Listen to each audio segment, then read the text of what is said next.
Tonight, a worldwide exclusive. Siegfried and Roy were masters of the impossible, combining mind-blowing illusions with exotic animals. But what happened on stage 1 year ago was not an illusion. Roy, bitten and dragged off stage by one of his beloved tigers. Tonight, exclusive interviews with eyewitnesses. There was blood everywhere, everywhere. Roy was slashed by his own tiger across his neck. And never before revealed details from Roy's doctors. He was dead on our table in the trauma bed. He is in critical condition. The world tuned in to the beginning of that story. It was the most frightening experience in my life. But until now, has never heard the rest. Roy, what do you remember about the accident? Tonight, an intimate look at his against all odds recovery. Look at you, that's great! You're doing it, Roy! Roy Horn talks for the first time about that night and his life today. You want people to believe There's hope.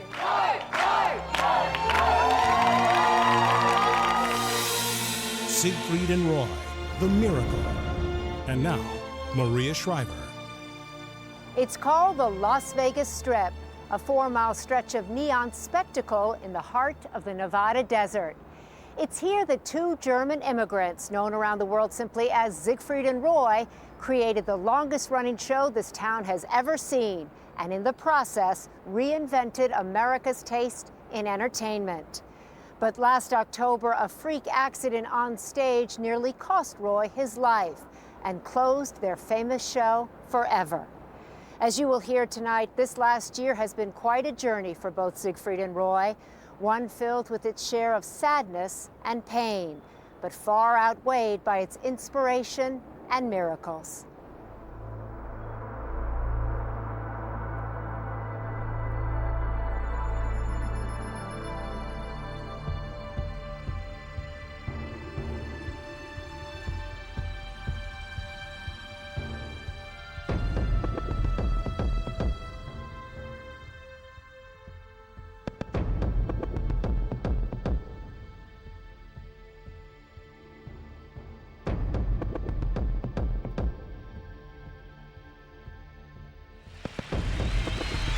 Siegfried and Roy.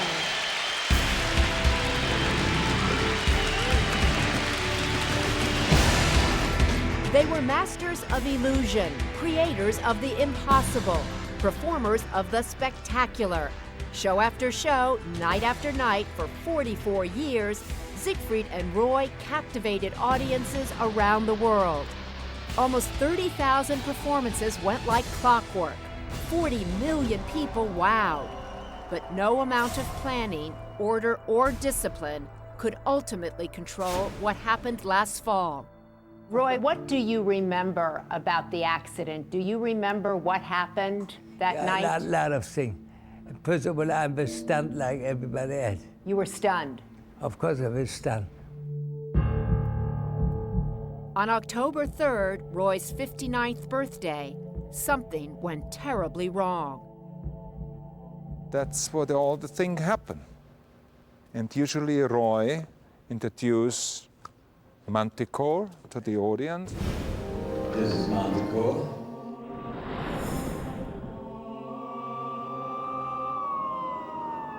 It was an accident that ended an era.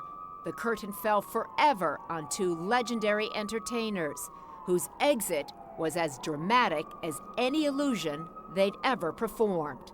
A finale, you know, I always said you have to end with a bang. The finale was a big bang.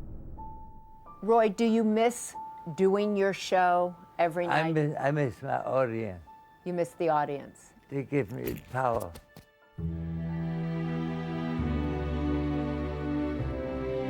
But long before they became the two men who reinvented magic for the big stage, they were two lost boys whose dreams and talents were born out of the chaos of post-war Germany.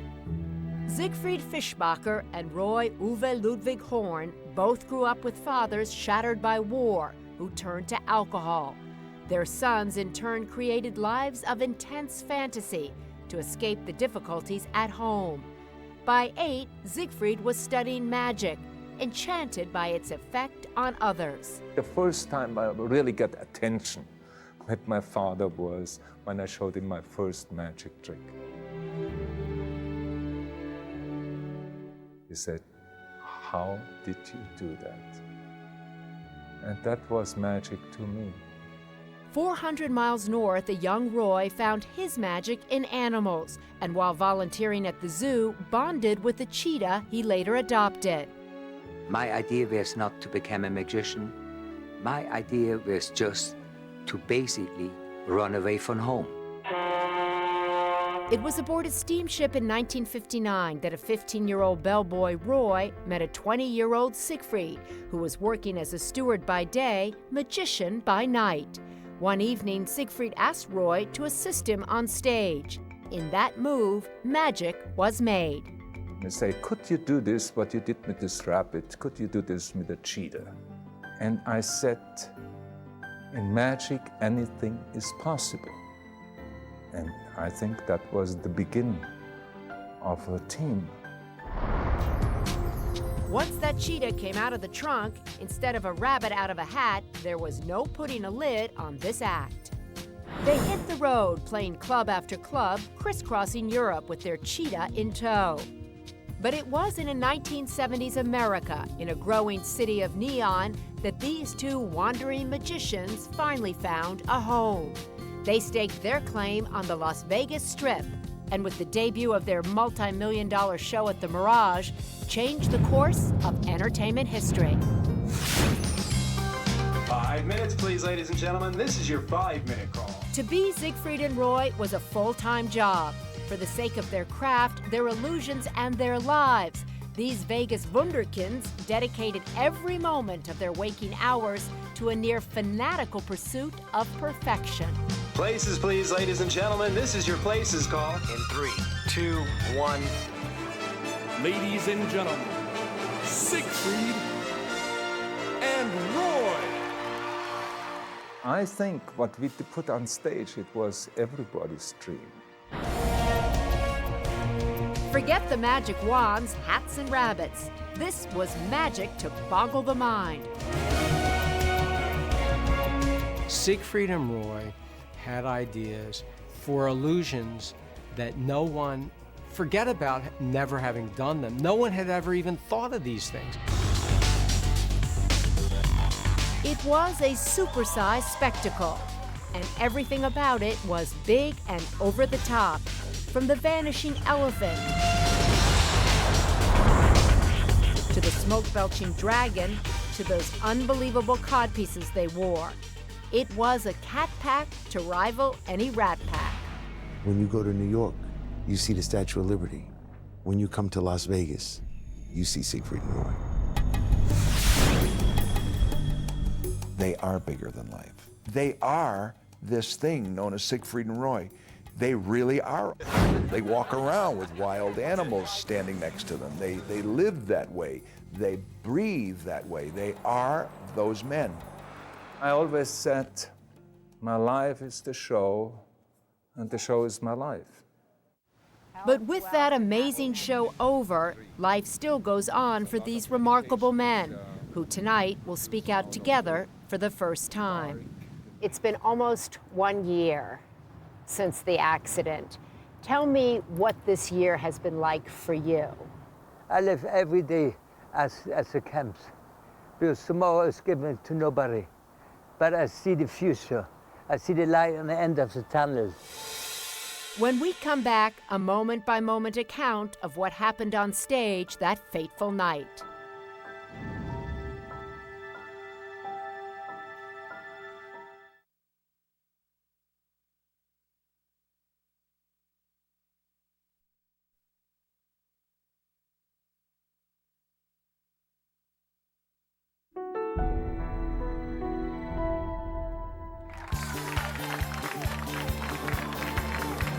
On Thursday, October 2nd of last year, the day before Roy Horn's 59th birthday, Hundreds of friends gathered to honor this remarkable man's life.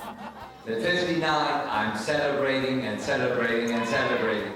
It was more than a birthday. It was like a celebration of life. That night, Roy moved through a sea of friends and danced until dawn. Make a wish! Thank you, everyone. Make a wish!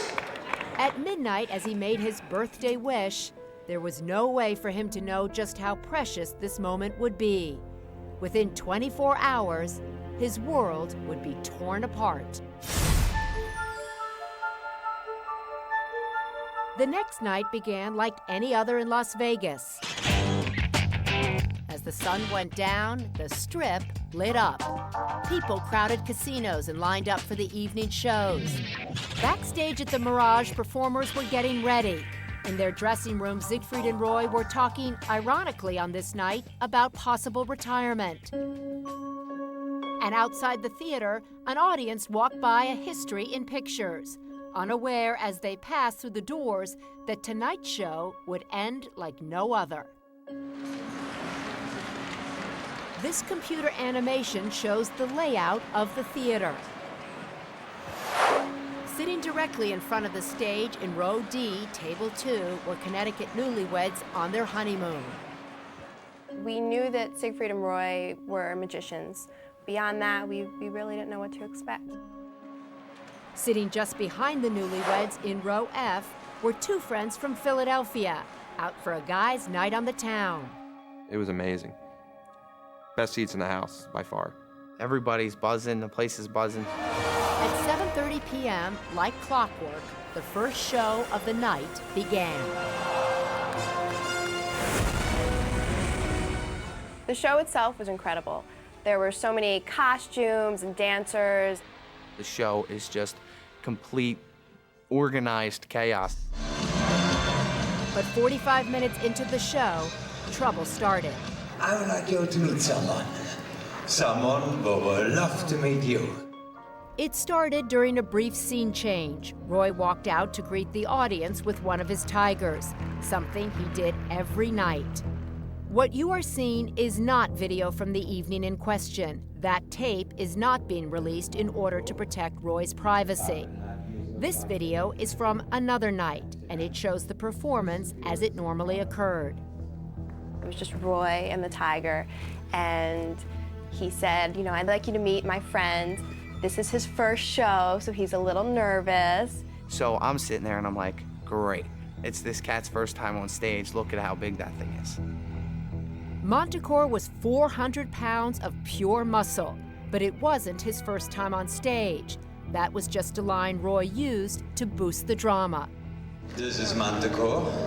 He's an 8-year-old white Bengal tiger. Roy would always enter stage right, leading the tiger to a particular spot on center stage. Say hello to everyone.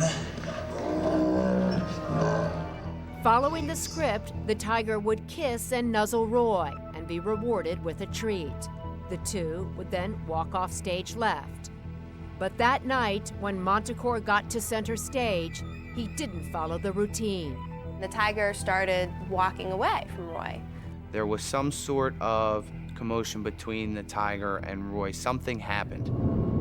What happened next remains unclear. Everyone in the theater had a slightly different take. But the fact is, by the time they reached center stage, both Roy and Montecore were out of routine.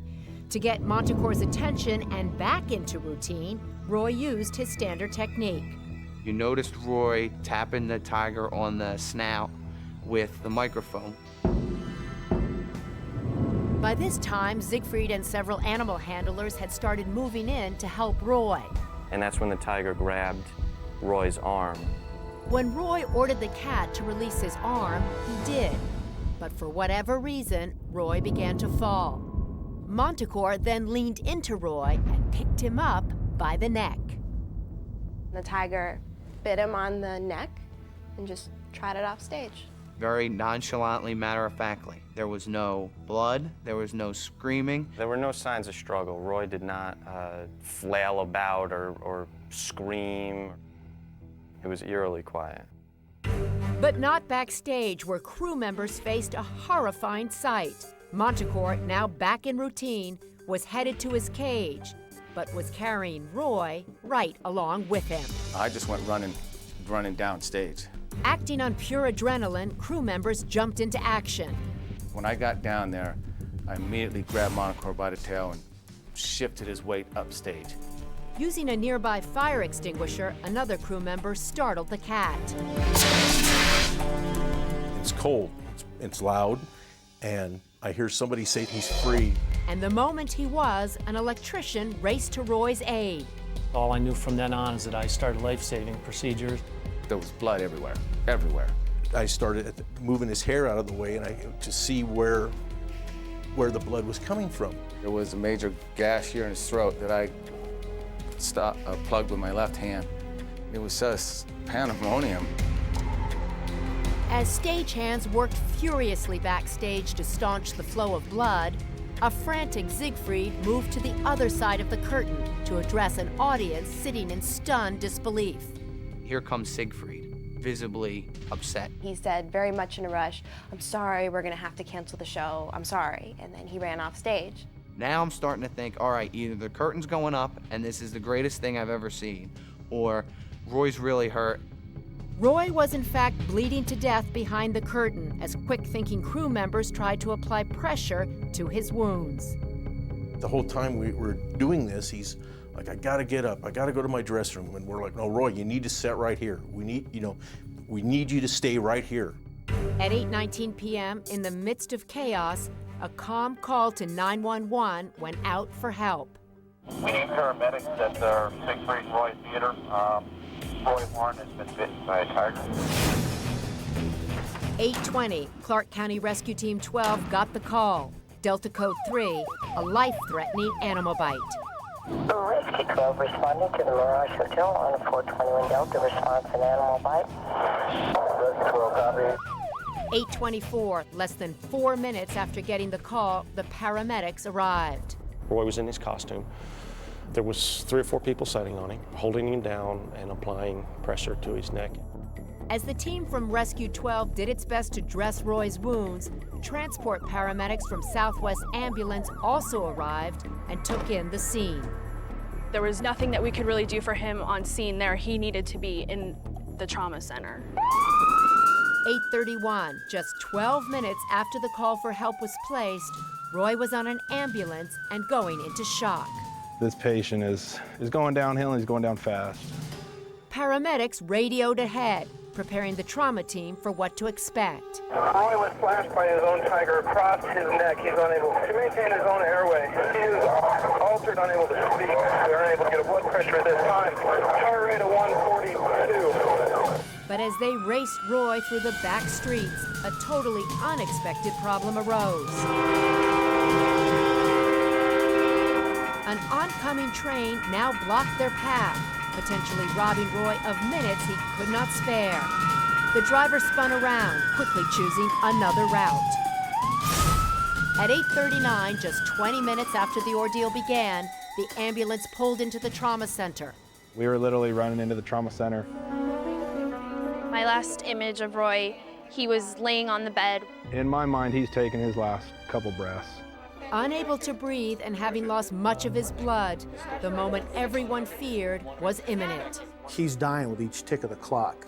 Despite intense efforts by doctors to save him, at 8:42, only 2 minutes after arriving at the trauma center, Roy Horn's vital signs crashed. Roy Horn's 59th birthday ended in tragedy. A man who had mastered magic in life would now need a miracle to save him from death.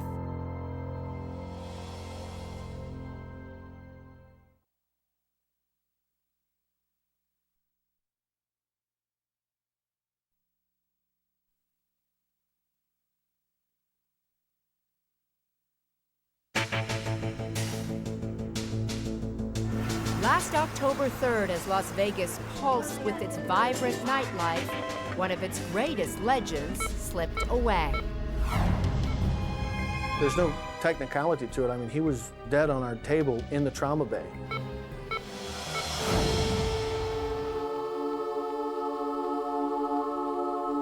And while doctors worked frantically to revive him, For the first time in 44 years, Siegfried Fischbacher faced life without Roy. I realized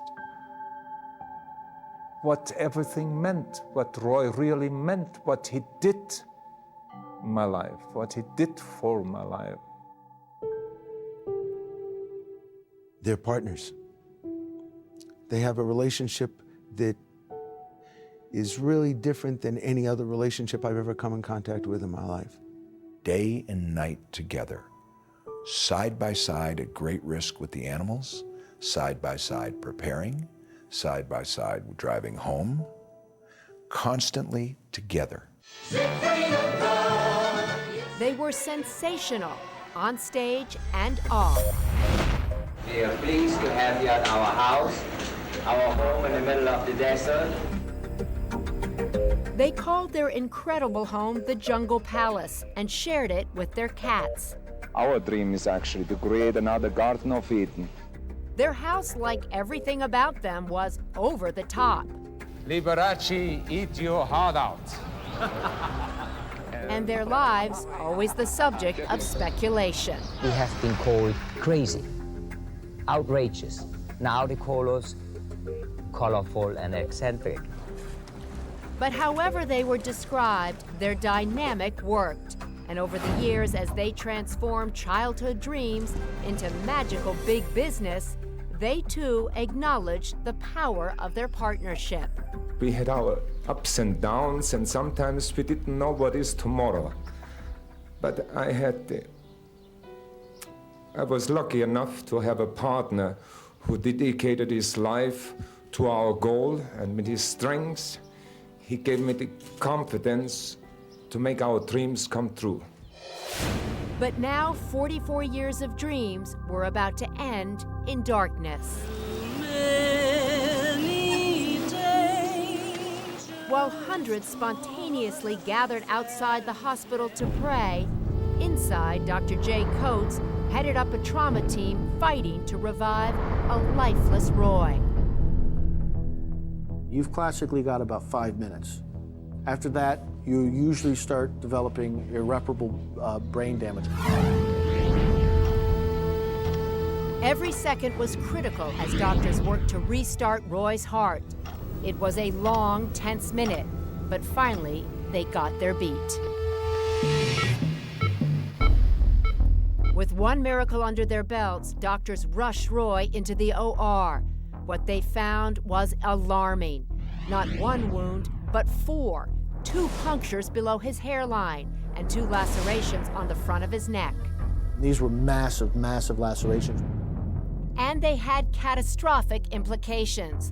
Though surrounded by bone, Roy's vertebral artery, critical to getting oxygen to the brain, had been punctured by one of the tiger's teeth. Roy's carotid artery and trachea crushed, probably by the intense pressure built up by blood from the ruptured artery. The team stabilized Roy, but within hours faced a new crisis. Roy had suffered a massive stroke. Neurosurgeon Derek Duke delivered the devastating news to Siegfried. I told him that if we didn't operate within 30 minutes, he was going to die. The stroke was causing the right side of Roy's brain to swell at a fatal rate, jeopardizing his left side as well. Dr. Duke knew there was only one solution to save Roy's brain. It's called a craniectomy. You only do this when you're in a life or death situation. That's correct. It was the most frightening experience in my life. Frightening because you feel so helpless. It was an incredible procedure, one in which Dr. Duke removed a portion of Roy's skull, allowing room for his brain to swell outside his head. Then, even more amazingly, the portion of Roy's skull that had been removed was sewn inside his abdomen, a move to keep the bone alive until brain swelling subsided, and the bone could be reattached weeks later. Roy survived this extraordinary operation, but within hours needed a second procedure to reduce new swelling in his brain. Incredibly, he survived this operation as well, but he was still in critical condition. He was in pretty bad shape when he first came into the trauma intensive care unit. Trauma doctor David McIntyre watched as a heavily sedated Roy struggled to remain alive. He was on life support, unable to open his eyes or speak. Roy was most definitely not our typical patient. He's a professional athlete. He's in excellent shape, very determined, very strong-willed, and he knew that he was going to get better, and he really fought for that. He's very tough. Toughness severely tested 1 month later when a fragile Roy, still on life support, was transported to Los Angeles to begin the next phase of medical treatment. What I found was a man who had one eye open. He had a ventilator and breathed. He had a feeding tube in his stomach. He had his left side paralyzed. UCLA internist Katja Van Hurley assembled 12 teams of specialists who over the next 2 months worked to keep Roy free of infection and, most importantly, to get him off the ventilator. If he were dependent on a ventilator, I think it would have really killed his internal spirit. And when he came off the vent, he was off and he stayed off.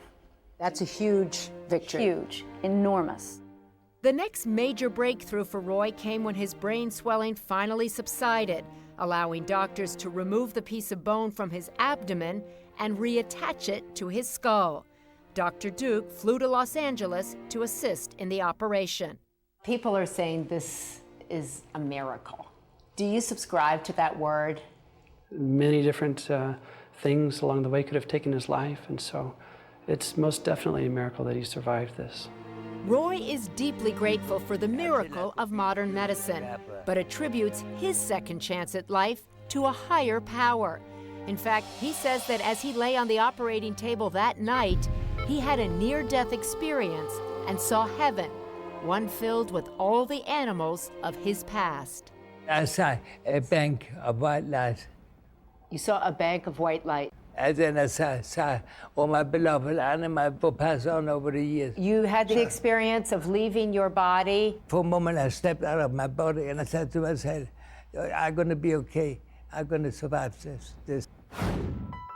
And so, amazingly, 3 months after Roy's harrowing accident, 3 months after having defied all the medical odds and cheated death more than once, Roy went home to Las Vegas to celebrate Christmas with Siegfried.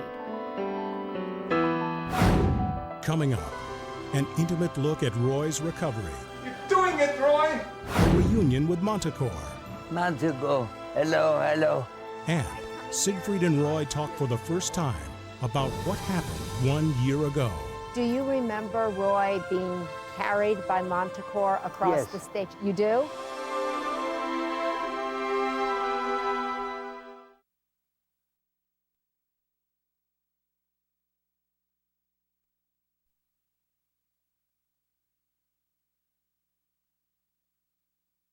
When Roy Horn returned here to Las Vegas last December, he began the next phase of his recovery, a daily, often brutal battle to reclaim control of his body. As you will see, his words don't come as easily as they once did, but his spirit still looms as large as ever. Roy, people want to know how you're feeling right now. Right now, I feel on top of the world. Every day is beautiful. The sunshine for all of us. You feel like you're on top of the world? Yes. I'm ready for the Tour de France. In spite of everything he's been through, Roy still manages to face each day with optimism and his incredible sense of humor. That's good when it hurts, because then you know it's working. I never heard something so ridiculous. Today, therapy has replaced show business as Roy's full-time job. Lift your foot up for me.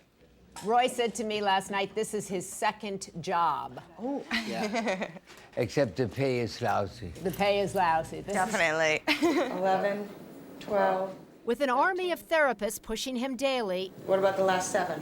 Roy is at the center of what he calls rehab boot camp.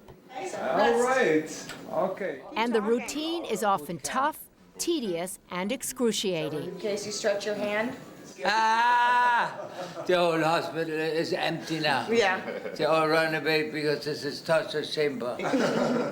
6 days a week, up to 6 hours a day, Roy puts himself through the paces at Health South Rehabilitation Hospital. No matter how hard the work, he will do whatever it takes to gain independence and improve his chances of walking on his own. This time, when you put your foot on the X, shift all your weight over. We're doing our standing. Standing. So concentrate what you're doing. Standing up straight. No hands. It is a harsh reality for Roy that when progress comes, it doesn't come easy. Not all the days are good days. There's a lot of stones in the road. For over 30 years, Lynette Chappelle was the female lead in Siegfried and Roy's show. Today, she is their closest friend and is intimately involved in every aspect of Roy's recovery.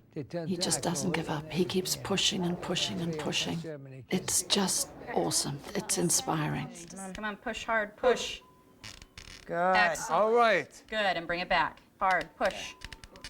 One more. Back. Louder, louder, louder. All right.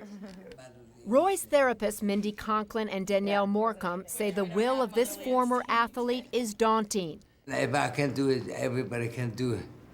And when Roy moved his paralyzed left leg for the first time, it was a monumental breakthrough. This is phenomenal, Roy. The look on his face was, you can tell, he's like, okay, this is really gonna happen. I can trust these girls, and I'm gonna be able to be independent again. Roll the ball. Okay. Oh my God. To walk again, to be independent again. Those are Roy's goals, and he is determined to achieve them. Is that really hard to do, Roy? Bring this leg back. It take every inch of my being. Good, take a break. He's basically learning to walk and do all those things that you did as a baby.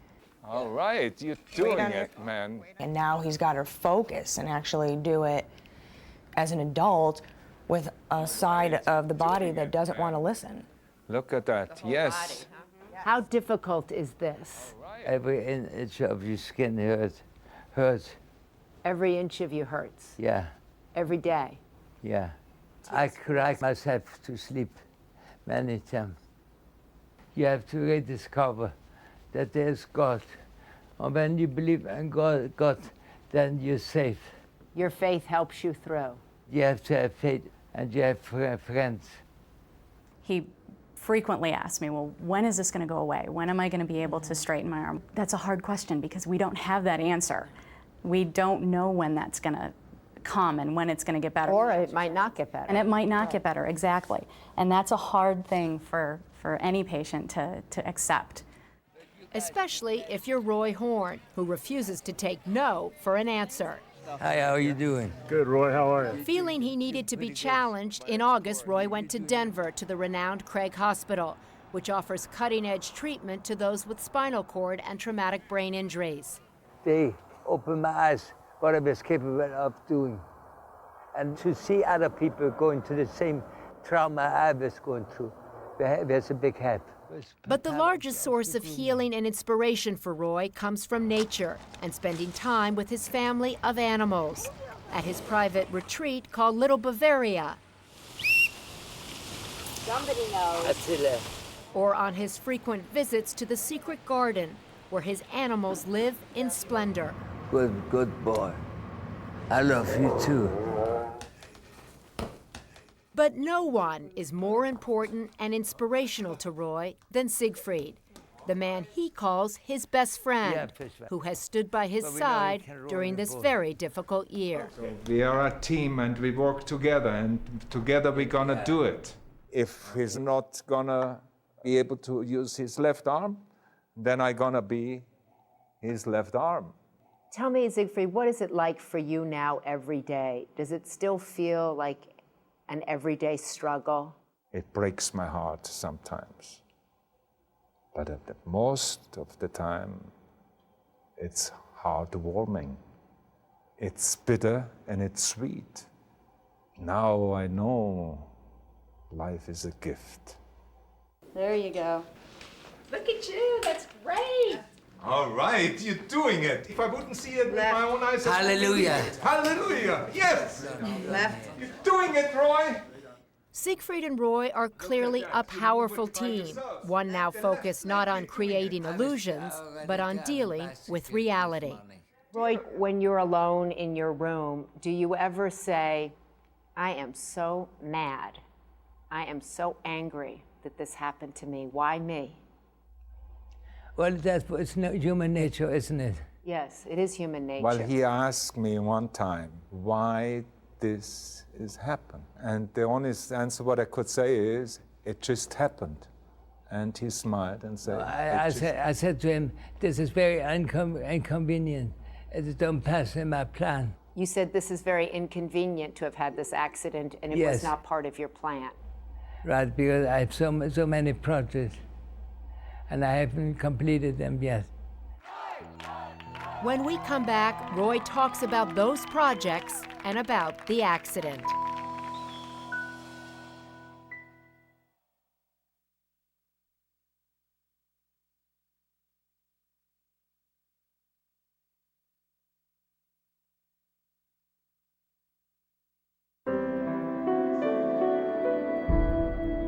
Roy, I know you see Montecore every week. Yes. How would you describe your relationship with him today? He's my baby. You're not mad at him? No, he saved my life. It's hard to believe Roy Horn holds no animosity towards the tiger that nearly killed him. Unless, of course, you know Roy Horn. She's very lovable. She likes to take a little bite, but as you see, all the teeth are there and she don't mean it.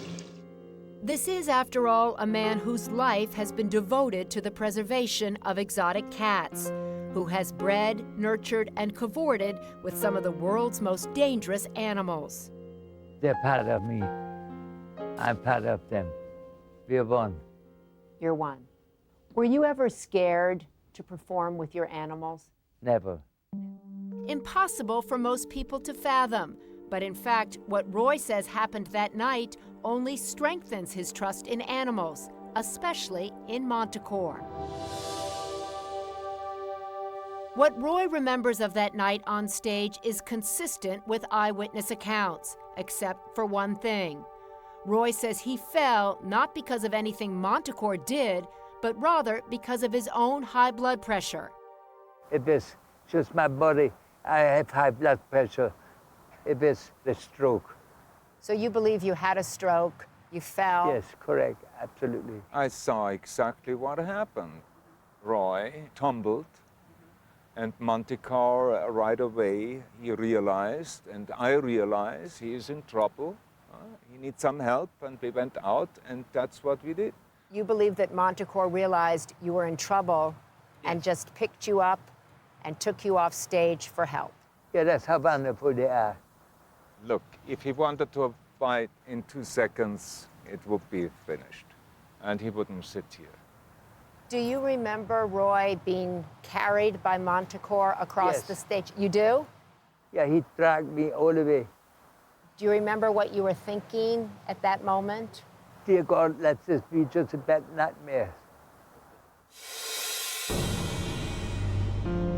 It's a nightmare Roy says he's thankful to have behind him.